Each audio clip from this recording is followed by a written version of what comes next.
second unit we have here. Let's see what's up with this one.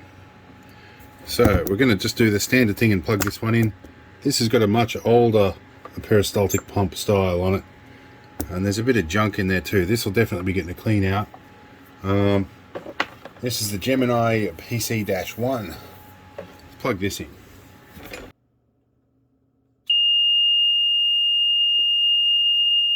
Okay, it's loud. Alright, that was exceptionally loud. Pushing the power on button is enough to stop that, but let's try again. Okay. This one seems to fire up just okay. Oh, it's got an error. Help internal error. I'm going to bet that's probably battery. So, as usual, going to undo this. I would back it in that these things have been left sitting flat for a long time when they're not meant to. And that has permanently damaged the batteries.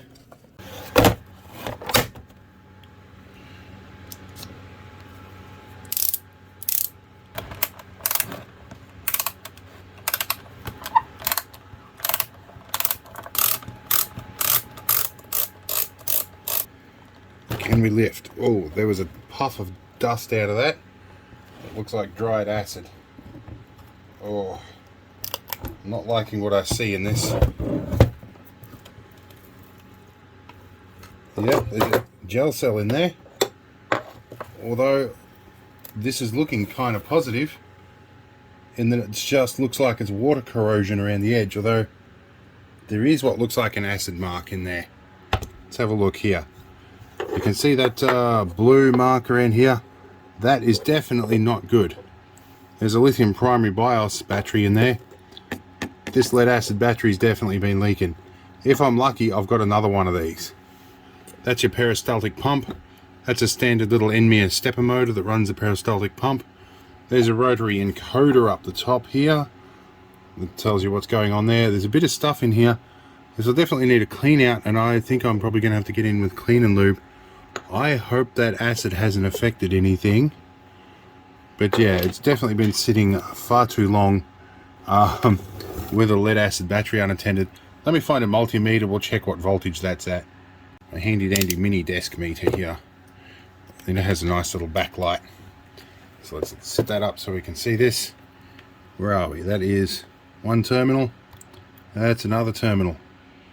Yep, this is definitely stuffed. It's 0.9 volts. Let's put this up where the camera can see it a little bit better. There we go. So we are 0.9 volts. This should really never be below 10 or 11 volts at all. So that will definitely be the internal error. Something occurs to me. It's had a flat battery, and we tried to fire it up, and it's pulled a lot of current. It could have popped the fuse, which is, the main fuse is apparently hiding under this panel in here somewhere. Never mind, I worked it out. You can lift them up like this. The first thing I see is a blown fuse. Alright, I think I have a bag full of them. There's probably two in here, one on active and one on neutral. Neutral looks okay. So we'll change a fuse on the mains. We'll see what happens. Fortunately, my test panel over the back here, I decided to use the same size fuses. So we have spares. Now what is it?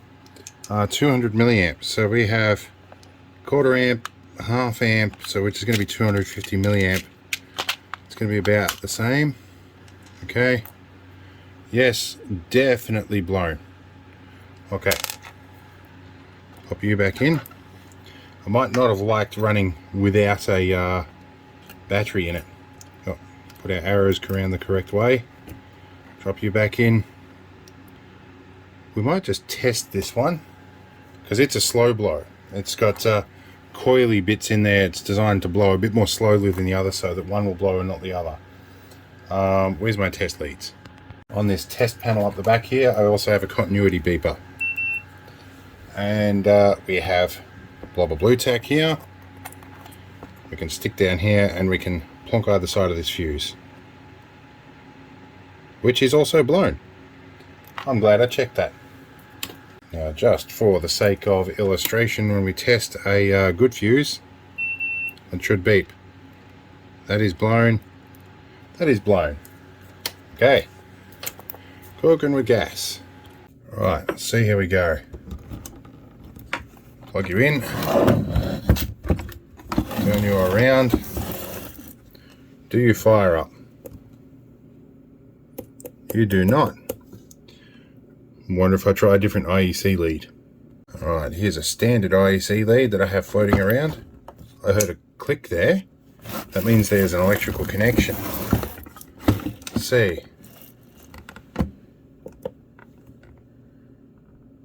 No life out of this. But I definitely made an electrical connection because I heard that little tiny spark as I plug it in. Might check the fuses again and see what the problem with this is. Alright, so it's not the fuses. This says we might have something power supply side wrong. So we're going to take this whole battery carrier out and have a look on the back of where the IEC lead comes in, which actually is down here. But that shield is part of that bracket. We're going to remove this whole bracket. Have a look behind that. Alright, we've got that bracket out. We're looking at the mains inlet socket here. And that goes over into the fuse holders and back out the other side. Nothing seems to be visually wrong here. Quite often what we might see is these transformers die, like they'll blow a winding or something. Typically, if that's the case, there will be a black mark or something there, but not necessarily always the case. This has got a plug, so we can pull the secondary side off this and test the resistance and see if it's open or short circuit, whatever. It also gives me an opportunity to pull these terminals off and check that there is actually a path through the fuse holder. I'm going to do that now. Okay, we're going to grab a little pair of pliers here. I'm going to pull out neutral off, and that one's soldered. Pull the neutral off this side. Not even that, that one feels soldered too. We should be able to test from there anyway. Let's have a look. Maybe not. Either way, we'll flip it over and we'll put a clip on the back of this and test it from the front. Okay, we have our clips on the other side. We attached the green to the neutral. Clip you on. It's working. So let's test this. We don't have contact through the fuse holder. Oh no, I'm testing the wrong side. We do have contact through the fuse holder. There we go. So you can go back on there. Okay, lift you off. And let's check the other side of that fuse holder. That one. Okay. That's good. Okay.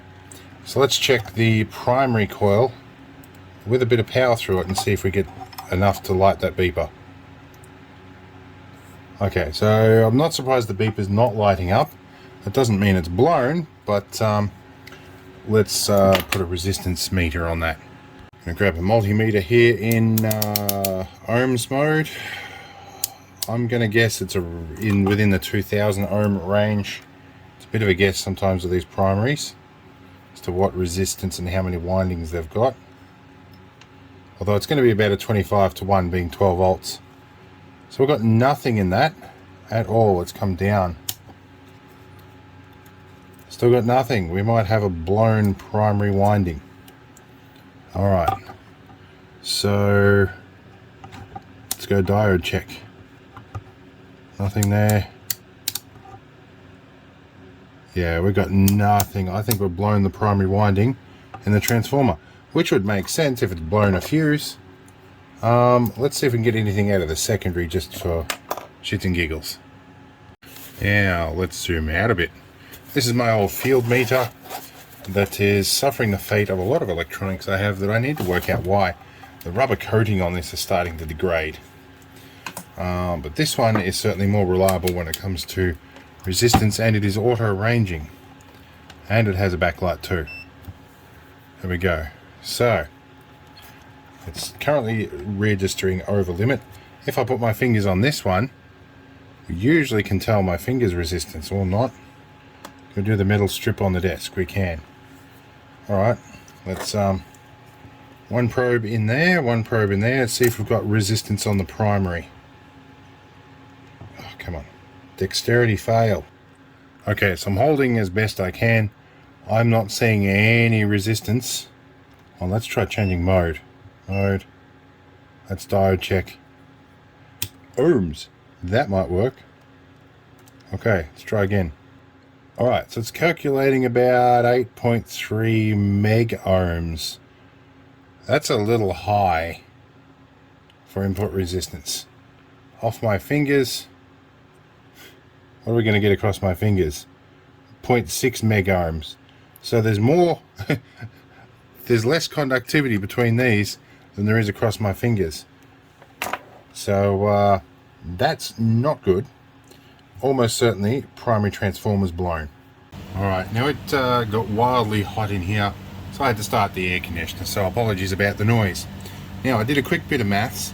If this pulls 250 milliamps at 240 volts, which is what the fuse is rated for, that'd be about 960 ohms across here. So it gives me a fair idea. I'd be looking at probably 2K or something like that. 2000 ohms across these this coil, and they've joined it's a center tap, but they've joined the center taps together, so they're running the whole thing. So at some point, yeah, that primary is definitely shagged. It's way out of spec. I'm gonna see if I can find another one. I may not be able to. I'm not sure what the secondary winding is for in this, but I guess we'll have a look, see what we can do. That may not be the entire problem. Alright, well, we're going to button this one up for the moment. I've reassembled everything. We're going to loosely button it up, and I've taken photos and whatnot. I'm going to do some homework. So for now, that's all she wrote on these. 6.5 hours later. Now I feed it 6 volts, it fires up just fine. But when I'm feeding it off the battery, it still thinks it's running off a battery system. We'll plug it into the mains, but I'm still pretty sure that transformer's bung. Yeah, so even with mains, it's still throwing a hissy fit. So I'd say, let's shut this thing off for a minute. Turn off. Okay. That fixed it. Okay, so verdict on the iMed Gemini is that it's been sitting for a long time. The battery went dead flat. When they've plugged it in, it's tried to charge the battery. It's the surge has been so much it's popped the transformer, which has then blown the fuses or whatever. And so yeah, we do need to find a new transformer. But this fires up on 6 volts, which tells me that if I change that transformer, it's going to work just fine. Alright, so I'm back looking at this after a couple of days of having a bit of a think about what's going on. Now, something I noticed, interestingly, they're actually running this backwards, I'm pretty sure. This technically should be the secondary and that should be the primary, but they're running that as a primary output. I have checked not only between these two, but between the center tap and each side, and I'm getting nothing. So my conclusion is there's a thermal fuse in here that's probably popped. No real chance of fixing that. All these connections work. Now, I took a look at the board here, looking for some clue as to what the input voltage on here should be. Now, obviously that should be AC. This is some 800 volt protection something in here. These are all Schottky diodes. There's 4 of them, used to the rectifier diode. So that is a bridge rectifier, and that is your power on relay. These are 220 microfarad 35 volt capacitors here. Now, I think this might need a push-pull voltage, as in it might need AC coming in so I can separate a positive and a negative voltage. I don't know, but both the negatives are on the same side here, so not sure. Alright, so while I was looking at this, and I looked a little bit closer. Now, this acid mark here, I think it's from this thing. You can see the crustiness around the side there, and some of the crustiness all over those components on the board. The internal memory battery is gone. That is not a good sign, and that usually gets underneath the enamel of the board and messes things up. Alright, so I took this crusty little lithium primary out, and what is this? Is 4.8 volt.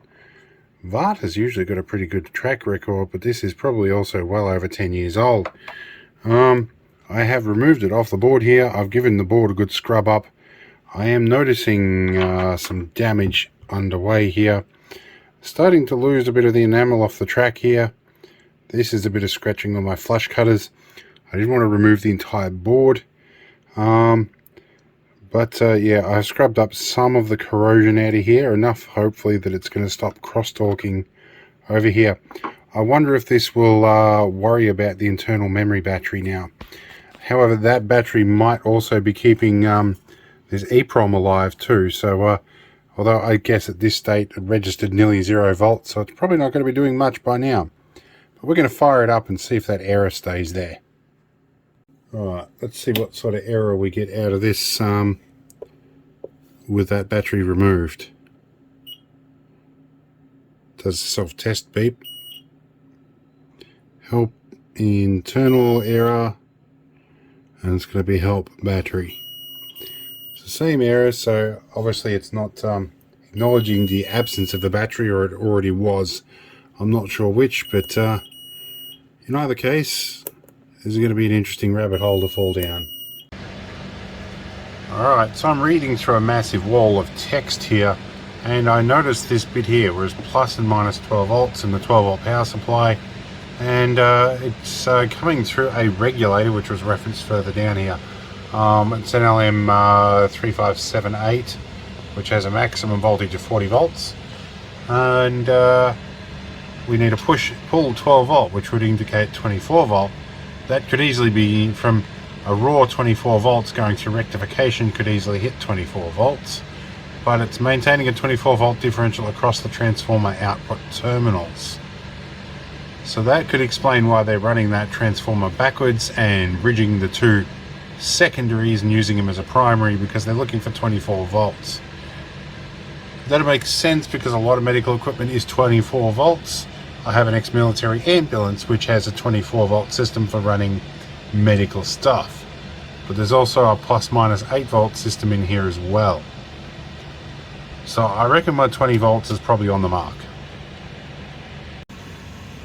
Now I'm going through some forum posts here and refreshing my memory. Now, when you go from AC to DC or half wave DC through rectification and filtering it, you end up with about 1.4 times.